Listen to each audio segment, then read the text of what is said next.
بسم اللہ الرحمن الرحیم۔ السلام علیکم ناظرین، QB چینل میں آپ کا میزبان قاضی بلال حاضر خدمت ہے۔ ملک کی سیاسی صورتحال جو دن بدن آؤٹ آف کنٹرول ہوتی جا رہی ہے، کوئی سمجھ نہیں آ رہا کہ ملک میں کون حکومت اور کس طرح کر رہا ہے۔ مہنگائی جو ہے وہ بڑھتی جا رہی ہے اور اس کا کوئی چیک اینڈ بیلنس نہیں ہے۔ شہباز شریف ہنگامی دورے تو کر رہے ہیں، لیکن ان ہنگامی دوروں کے نتائج کیا ہوں گے اس کے بارے میں ابھی تک کچھ پتہ نہیں ہے۔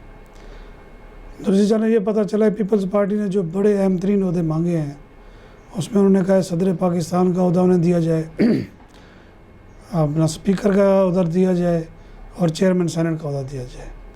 وزراء کی بعد میں باری آئے گی۔ اب یہ تین ایسے عہدے ہیں، اگر اسمبلی ٹوٹ بھی جائیں تو یہ عہدے برقرار ہی رہتے ہیں۔ اگر نئے انتخابات بھی ہوں تو صدر جو بھی ہوگا وہ قائم رہے گا۔ اسی طرح چیئرمین سینٹ بھی وہ بھی اپنی مدت پوری کرتا ہے، اور اسپیکر بھی اگر اسمبلی ٹوٹ بھی جائیں تو اس کا عہدہ اسی طرح ہی رہتا ہے جب تک نئے انتخابات نہ ہوں۔ اگر نئے کابینہ یا نئی اسمبلی بھی اگر سامنے آئے گی تو اسپیکر وہی ہوگا، وہی ان سے حلف رہے گا، اس کے بعد وہ اپنے عہدے سے برطرف ہوگا۔ آصف علی زرداری کی یہ چال بھی زبردست ہے، اور شہباز شریف کو میرا خیال ہے اس چیز کا بالکل ادراک ہی نہیں تھا۔ اب آتے ہیں حکومت کا جو فوکس ہے وہ اب کھل کے سامنے آ گیا ہے۔ حکومت کی سب سے پہلی جو ترجیح ہے اور یہ نظر آ رہی ہے کہ میاں نواز شریف کو کسی طریقے سے جو ہے نا وہ واپس ملک میں لایا جائے، اور کچھ حلقے یہ بھی کہتے ہیں کہ میاں نواز شریف یہاں آتے ہی گرفتار ہو جائیں گے، کیونکہ ان پر جو مقدمات ہیں، چاہے اس کا وزیر اعظم بھائی کیوں نہ ہو، اس طرح انہوں نے کہا قانون اپنا راستہ لے گا، تو لگتا ایسی ہے کچھ دن میاں نواز شریف کو جو ہے نا جیل میں جانا ہی پڑے گا۔ یا تو ان کے مقدمات کیسے ختم ہوں گے یہ بھی ایک آئینی مسئلہ ہے، اور اس پر جو ہے نا وہ سوچ و بچار حکومت کر رہی ہے۔ سب سے پہلے وہ نیب کا خاتمہ کرنا چاہتی ہے۔ معذرت، نیب اگر ختم ہو جائے تو صاف ظاہر ہے پھر ایک ادارہ ہی ختم ہو جائے تو اس کے کیسوں کی کوئی اہمیت نہیں رہتی۔ اور یہ کہنا کہ میاں صاحب سیاسی مقدمات بنائے گئے تھے اور وہ حکومت اس پوزیشن میں ہے کہ وہ ثابت کر دے گی کہ میاں صاحب کے خلاف جو مقدمات بنائے گئے تھے وہ واقعی سیاسی تھے۔ اب ان کی بیماری کے بھی لطیفے اور میمز بن رہی ہیں، اور میاں لطیف صاحب جو ہیں انہوں نے کوئی ایسی بات کر دی جس کا آج جو ہے پورا 10 دن ہو گئے ہیں مذاق بنا ہوا ہے۔ انہوں نے کہا جی اب پاکستان کے ڈاکٹروں نے کام صحیح کرنا شروع کر دیا ہے، اس سے بڑا اور لطیفہ کوئی نہیں ہو سکتا۔ اس کے بعد یہ کہا گیا ہے کہ پاکستان میں وبا بھی کوئی نہیں رہی۔ یعنی یہ دو چیزیں ایسی ہیں جس سے نون لیگ نے اپنا مذاق اڑایا، لیکن کوئی بات نہیں، انہیں تو یہ چاہیے تھا اقتدار میں آنا ہے اور وہ آ گئے ہیں جس طرح بھی آئے ہیں، اور وزیر اعظم ہاؤس کو فتح کیا ہے، اور مریم نواز نے وہ ویڈیو بنا کر شیئر بھی کی وہ کس طرح وزیر اعظم ہاؤس کا دورہ کر رہی ہیں۔ اب یہ ایسی صورتحال ہے کہ اس میں عوام کا کوئی میرا خیال سروکار نہیں ہے۔ عوام کو ان چیزوں سے کوئی غرض نہیں ہے۔ عوام تو یہ چاہتے ہیں کہ ملک مضبوط ہو اور ان کو ان کے حقوق ملیں۔ اب دوسری جانب آج عمران خان صاحب جو ہے حسب روایت وہ کنٹینر پر چڑھ گئے ہیں۔ پشاور میں انہوں نے کوئی شک نہیں کہ بہت بڑا جلسہ کیا ہے، اور لاکھوں کے لوگ میں اس میں لوگ شامل ہوں گے، اور وہاں انہوں نے جو تقریر کی ہے اس میں انہوں نے پھر امریکہ کو للکارا ہے، جبکہ دوسری جانب سے امریکہ جو ہے نئی حکومت کو بار بار خوش آمدید کہہ رہا ہے، اور اپنے تعلقات اور جو درینہ مزید ان تعلقات کو مضبوط کرنا چاہتا ہے۔ اب دیکھا جائے تو عمران خان نے ایک بار پھر جو ہے نا وہ اپنے خلاف سازش کو جو ہے نا وہ بے نقاب کرنے کا مطالبہ کیا ہے، اور اس حوالے سے مقتدر قوتوں سے یہ کہا گیا ہے، بار بار کہا گیا ہے، اور ایسے لگتا ہے کہ جیسے ان کو ہٹانے میں مقتدر قوتیں بھی شامل ہوں۔ عمران خان کی جو غصہ ہے وہ امریکہ پہ بھی ہے، لیکن اس کے ساتھ ساتھ ان کو ہٹانے والوں پر بھی ہے۔ اب ان کی جو ضد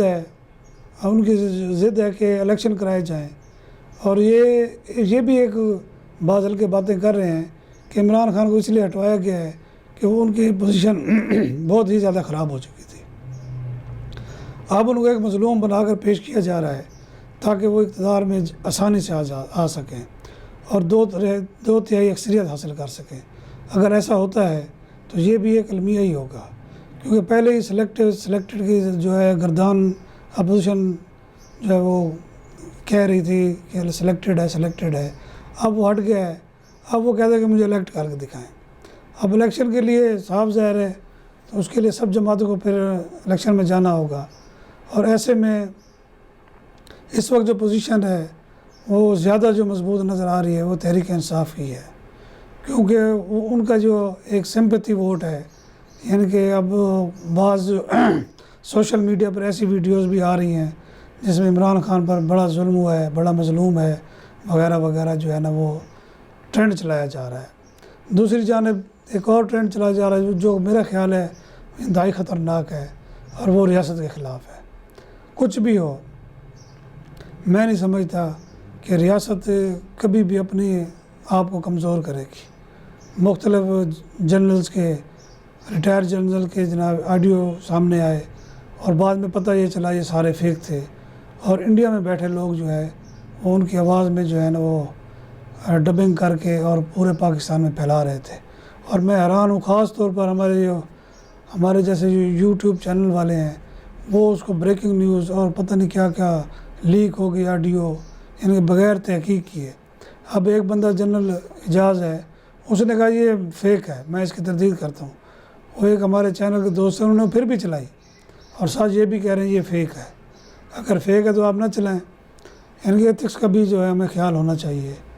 اب اگلے 2-1 مہینے انتہائی اہم ہیں، بلکہ عمران خان جو ہے لاہور میں جلسہ کرنے جا رہے ہیں، اس کے بعد کراچی میں جا رہے ہیں۔ ان کے جلسوں سے کیا اثرات ہوتے ہیں؟ ان کا ایک ہی مطالبہ ہے کہ الیکشن کرائے جائیں۔ دوسری جانب جو اسمبلی میں استعفے دیے گئے ہیں، اس کی بھی ایک نئی کہانی ہے۔